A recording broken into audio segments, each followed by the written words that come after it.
Cuando comenzó el conflicto a gran escala en Medio Oriente en febrero de 2026, uno de los mayores problemas no era solo la guerra en sí, había otra cosa que podía afectar incluso a países a miles de kilómetros de distancia. Y eso no era otra cosa más que el petróleo. Desde la gasolina de los autos, el diésel de los camiones y barcos, hasta el combustible para aviones, gran parte de la economía moderna todavía depende del petróleo. Por eso, cuando casi se detuvo el paso normal de los petroleros por el estrecho de Hormuz, rápidamente creció el temor de que pudiera haber una escasez enorme de suministro. El estrecho de Hormuz es un paso marítimo estrecho entre Irán y Omán. Es pequeño si lo ves en el mapa, pero es sumamente importante para todo el mundo. En 2025, aproximadamente 20 millones de barriles de crudo y productos petroleros pasan por aquí cada día. Eso equivale a casi una cuarta parte del petróleo transportado por mar en todo el mundo. Por aquí pasa la mayor parte del petróleo que exporta Arabia Saudita, Irak, Kuwait, Emiratos Árabes Unidos, Qatar y otros productores del Golfo Pérsico. Por eso, cuando comenzó el conflicto el 28 de febrero de 2026, el tráfico normal de petróleo en el estrecho de Hormuz se desplomó de repente. No significa que literalmente todo el petróleo del mundo desapareciera de inmediato, pero una gran parte del suministro ya no podía salir fácilmente del Golfo. Hay otro problema. Cuando los petroleros no pueden salir, las instalaciones de almacenamiento en los países productores de petróleo también se llenan. Cuando ya no hay dónde almacenar, tienen que reducir la producción. Al llegar a abril, la Administración de Información Energética de EEUU estimó que más de 10 millones de barriles diarios de producción de algunos países del Golfo se dejaron de producir temporalmente debido a la interrupción. Aquí es donde se empezó a sentir el verdadero peso de la crisis. Cuando hay menos petróleo, pero la demanda sigue siendo alta, el precio sube. Y como el combustible se usa en el transporte y en la fabricación de muchos productos, pueden aumentar los costos de las aerolíneas, el transporte marítimo, las fábricas, entregas y alimentos. En abril, el precio del petróleo subió muchísimo. Un barril llegó a costar casi $138. Por eso, el combustible se volvió más caro en muchos países. Pero hay algunas maneras de reducir el problema. Una, hay oleoductos que pueden transportar parte del petróleo del Golfo sin pasar por el estrecho de Hormuz. Arabia Saudita tiene un gran oleoducto este-oeste. Este transporta el petróleo desde la parte oriental del país hasta el Mar Rojo. Los Emiratos Árabes Unidos también tienen su propio oleoducto que va hasta Fujairah, que está fuera del estrecho de Hormuz. Estos oleoductos ayudan mucho, pero no son suficientes. Solo pueden transportar una pequeña cantidad de petróleo en comparación con la enorme cantidad que solía pasar por el estrecho de Hormuz. Por eso, otros países usaron una segunda defensa: sus reservas estratégicas de petróleo. Estas son grandes reservas de crudo y combustible que se guardan para tiempos de crisis severa en el suministro. El 11 de marzo, en 2026, los 32 países miembros de la Agencia Internacional de Energía acordaron liberar hasta 400 millones de barriles de sus reservas de emergencia. Esta fue la mayor liberación coordinada de petróleo de emergencia en la historia de la AIE.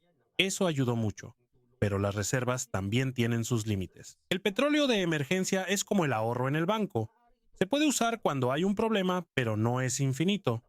Mientras continúe la interrupción, también se va reduciendo poco a poco el inventario que se puede liberar.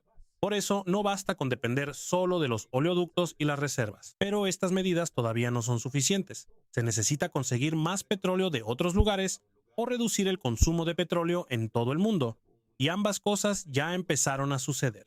Mientras suben los precios y escasea el combustible, muchos negocios y consumidores se vieron obligados a usar menos. Algunos gobiernos también implementaron medidas para reducir el consumo de energía y buscar otras fuentes de energía. Según la Administración de Información Energética de se espera que la demanda global de petróleo disminuya en 2026, especialmente en Asia, debido a los altos precios y el suministro limitado. Pero hay un país en Asia que compra muchísimo petróleo, y ese es China. Durante muchos años, China ha sido un comprador enorme de crudo de otros países. Necesita el combustible para su enorme sistema de transporte, industria y economía. Por eso, si de repente cambia la cantidad de petróleo que compra China, eso se sentirá en todo el mercado global. Y después de que comenzó el conflicto con Irán, eso fue exactamente lo que notaron los comerciantes de petróleo. De repente, las importaciones marítimas de crudo de China bajaron considerablemente. En lugar de seguir comprando petróleo a otros países, China redujo sus adquisiciones en el mercado global, y la reducción fue enorme, porque China compra muchísimo petróleo es algo muy significativo cuando reduce sus compras. Así, queda más petróleo disponible para otros países. Pero hay una gran pregunta. Si China necesita tanto petróleo para que su economía funcione, ¿cómo logró reducir tanto el petróleo que obtiene por vía marítima sin paralizar inmediatamente al país? La respuesta es que no redujo. Y cuando estalló la guerra, China ya llevaba mucho tiempo preparándose para la posibilidad de que llegue este tipo de crisis. Y aquí es donde se ve por qué es tan importante la preparación a largo plazo de China. China hizo muchas cosas para no verse tan afectada por la crisis del petróleo. Y la mayoría de estas cosas ya las habían preparado mucho antes de que comenzara la guerra. Una de las primeras cosas que hizo China fue restringir la salida de combustible del país. La industria de refinación de China es muy grande. La refinería es la que procesa el petróleo crudo para convertirlo en gasolina, diésel, combustible para aviones y otros productos. Normalmente, una parte de estos productos es exportada por China a otros países de Asia. Pero cuando empezaron los problemas en Medio Oriente, Beijing limitó mucho las exportaciones de combustible para que hubiera más suministro dentro de China. Para abril de 2026, las exportaciones de combustible refinado del país cayeron a su nivel más bajo en casi una década. Eso significa menos gasolina, diésel y combustible para aviones se enviaron al extranjero, mientras que había más disponible para el mercado interno. Al mismo tiempo, el sistema de transporte de China empezó a ajustarse. Cuando el combustible de aviación es caro o limitado, operar un avión es más costoso. Pero China tiene una gran ventaja que muchos países no tienen. Tiene una red de trenes de alta velocidad muy extensa, así que para los viajes que se pueden hacer en tren, hay una alternativa fácil al avión y al automóvil. China tiene otra ventaja importante: los vehículos eléctricos. Durante muchos años, el gobierno chino y las empresas han invertido mucho para expandir la producción y el uso de vehículos eléctricos. Antes, los vehículos eléctricos solían discutirse por la contaminación y la competencia en la industria automotriz. Pero en tiempos de crisis petrolera también se convirtieron en parte de la seguridad energética de China. El auto eléctrico ya no necesita gasolina ni diésel, así que mientras suben los precios del petróleo, millones de vehículos en China aún pueden usarse con electricidad. Esto no puede eliminar la necesidad de petróleo de China. Muchos camiones, aviones, barcos y máquinas industriales todavía usan combustibles derivados del petróleo. Pero cuando se combinan los vehículos eléctricos, los trenes, menos vuelos y un uso más cuidadoso del combustible, se reduce la presión sobre el suministro de petróleo. Hay otra fuente de energía que tiene un papel importante en China: el carbón. El carbón es más sucio en comparación con muchas otras fuentes de energía, porque sus emisiones de carbono son muy altas. Pero la industria del carbón en China sigue siendo enorme. En los últimos años, el país ha seguido aumentando su capacidad de generación eléctrica a base de carbón, aunque también está expandiendo rápidamente la energía solar, eólica y nuclear. Esto es importante porque cuando más electricidad proviene de fuentes como el carbón, la energía solar, la eólica, la hidroeléctrica y la nuclear, hay menos presión sobre el petróleo para ciertas actividades en la economía. China también tiene una gran industria química del carbón. Produce algunos productos químicos y materiales industriales a partir del carbón que en otros países suelen hacerse con petróleo o gas natural. Pero incluso si juntamos todo eso, aún no es suficiente para explicar cómo China pudo soportar la gran caída de sus importaciones de crudo. La parte más importante de la respuesta está en las enormes instalaciones de almacenamiento que el país ha construido durante muchos años: las reservas de petróleo. El gobierno chino no publica la cifra completa de sus reservas estratégicas de petróleo, así que no hay un número público exacto que se pueda usar para decir cuántos barriles tiene realmente China. Pero los analistas de energía usan imágenes satelitales, registros de envío, datos de refinerías y otra información para estimar cuánta cantidad de petróleo se almacena en el país. Y está claro en las estimaciones que las reservas de China son enormes. Aquí no solo hay almacenamiento de emergencia del gobierno, también hay inventarios comerciales de grandes compañías petroleras, refinerías, puertos y otros sitios de almacenamiento. Por eso, cuando cayó el suministro desde Medio Oriente, China no necesitó reemplazar de inmediato cada barril importado que faltaba en el mercado internacional. Puede usar el petróleo que ya ha acumulado dentro del país. Esta es una razón importante por la que las importaciones marítimas de crudo de China cayeron rápidamente durante los primeros meses de la crisis, sin que una gran parte de su economía se detuviera de inmediato. Pero no fue por accidente que se acumuló tanto petróleo. Pekín sabía desde hace tiempo que China tenía una gran debilidad.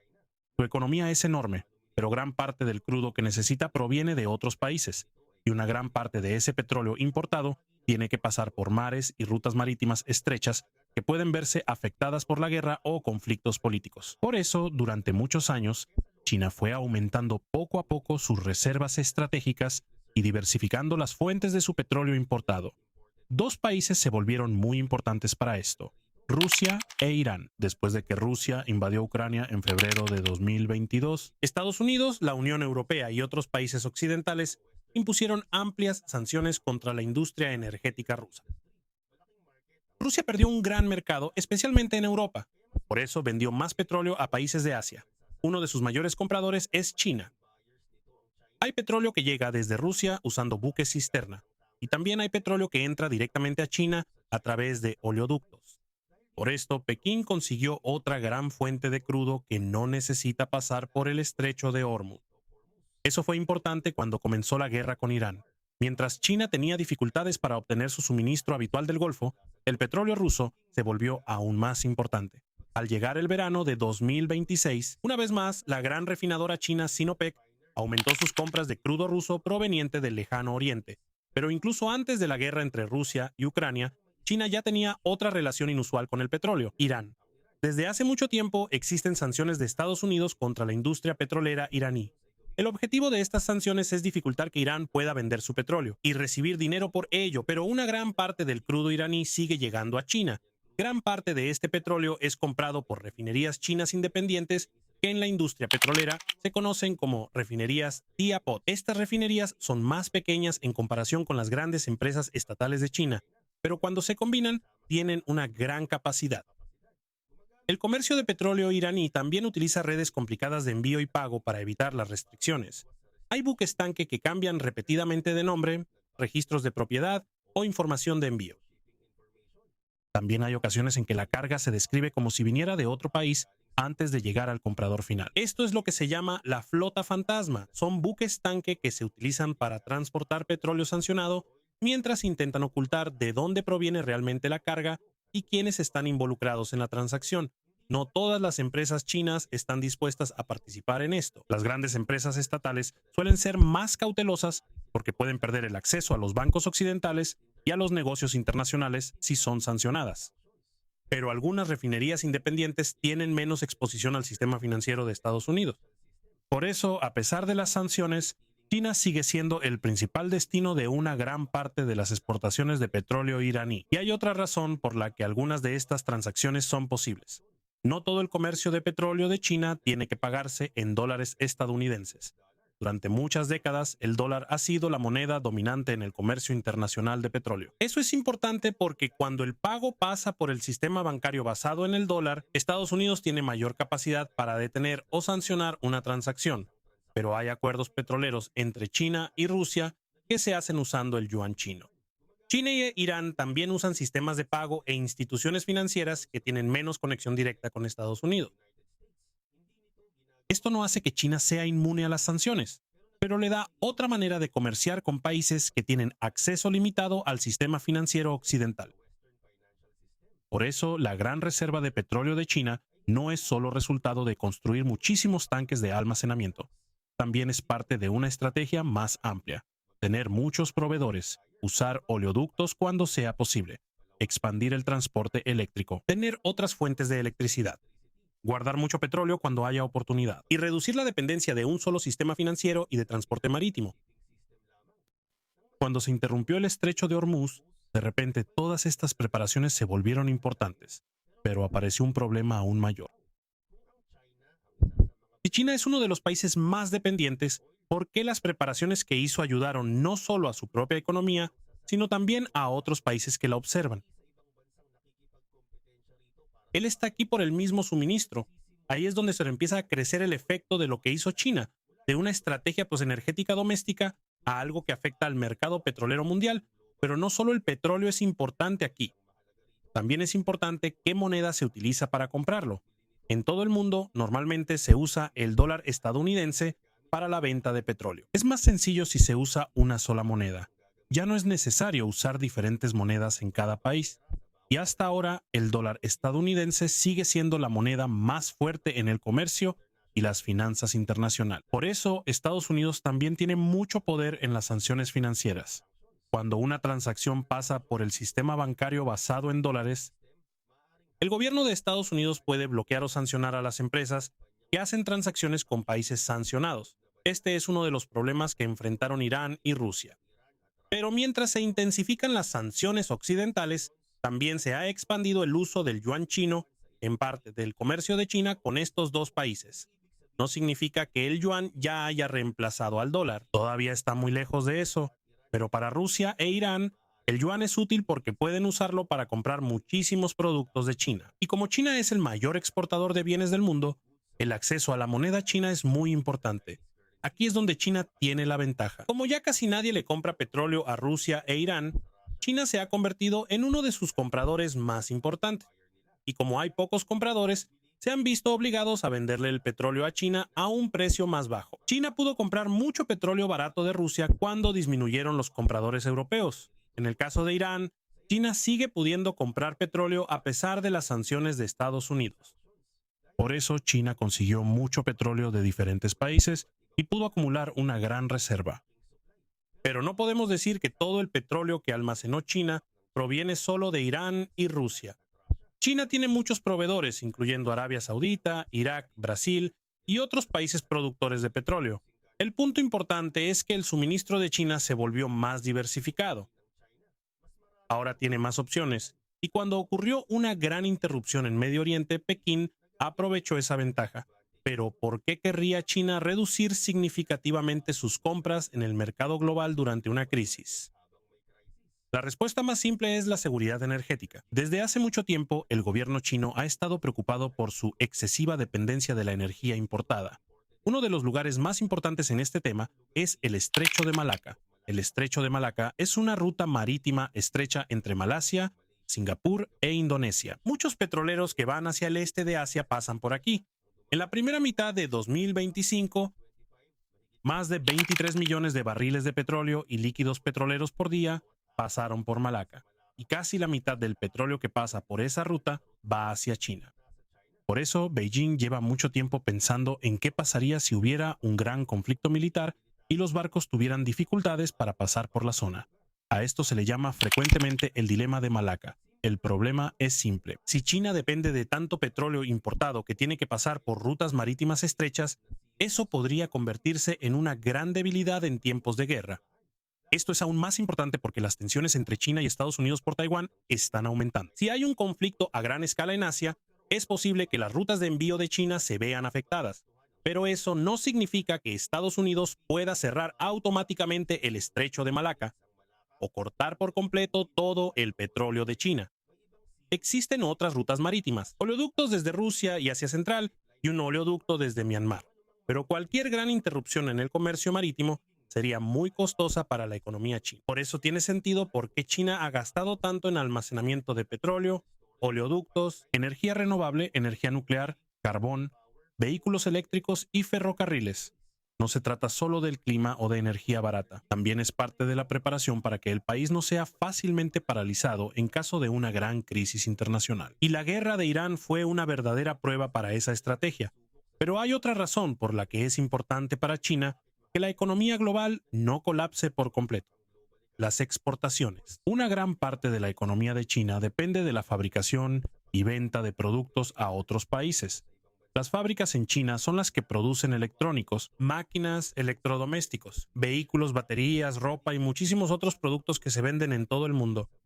Así que cuando haya una grave escasez de petróleo y al mismo tiempo colapsen las economías de Europa, Asia y Norteamérica, China también se verá afectada. Cuando otros países sufren, compran menos productos. Si hay menos pedidos, las fábricas chinas también tendrán que producir menos. Por eso, Pekín tiene su propio interés en evitar que la crisis energética global empeore demasiado. De esta manera, la reducción de las importaciones de petróleo por parte de China no es simplemente una ayuda a otros países. También está protegiendo a sus propios clientes. Y mientras China hace eso, hay otro efecto que ha comenzado a verse en el mercado del petróleo. Debido a que China es un comprador tan grande, puede cambiar la demanda global de una manera que la mayoría de los países no puede. Normalmente pensamos en el poder en el mercado del petróleo desde el lado de la oferta. Arabia Saudita y otros productores de la OPEP pueden aumentar o reducir la producción. Rusia también es un exportador enorme. Estados Unidos es el mayor productor de petróleo del mundo y tiene una gran influencia en las finanzas globales y la seguridad marítima. Pero la crisis demostró que un comprador enorme también tiene poder. Cuando China de repente deja de comprar millones de barriles al día, se reduce la competencia por el suministro restante. Cuando China regresa rápidamente al mercado y comienza a comprar en grandes cantidades, puede aumentar la demanda y los precios. No significa que Pekín controle el precio del petróleo. Todavía hay muchos otros factores que lo afectan. La producción de la OPEP Plus, el shale de Estados Unidos, las guerras, el crecimiento económico global, los inventarios y la demanda de otros países. Pero está claro que la influencia de China como el mayor importador de crudo del mundo es enorme. Y esa es una de las transformaciones más importantes que mostró la crisis. Hay otra cosa que debemos aclarar. No sabemos si Xi Jinping usó deliberadamente la estrategia petrolera de China como presión política contra Estados Unidos. Hay especulaciones de que la situación pudo haber beneficiado la posición negociadora de Pekín en sus conversaciones con Washington. Pero no hay suficiente evidencia pública para decir que hubo un acuerdo directo donde China usó las importaciones de petróleo a cambio de una concesión política. Otras razones son más claras. Pekín necesita proteger su propio suministro de energía. También necesita proteger los mercados de exportación de China. Y necesita reducir el riesgo de que algún día se corte la energía importada que el país necesita. Así que la gran lección de lo que pasó es que no es que China haya salvado al mundo. Lo que realmente sucedió es más importante. Una estrategia que China implementó para protegerse a sí misma tuvo un gran impacto en otros países. Mientras China utilizaba sus reservas y reducía las compras en el mercado internacional, quedaba más petróleo disponible para otros compradores. Eso ayudó a reducir la presión sobre los precios y el suministro mientras el mundo entero buscaba otras rutas y fuentes. Pero eso no significa que el problema haya desaparecido. Mientras el estrecho de Hormuz y otras rutas marítimas principales sigan en peligro, el mercado global del petróleo seguirá siendo vulnerable, y tampoco las reservas de petróleo de China son infinitas.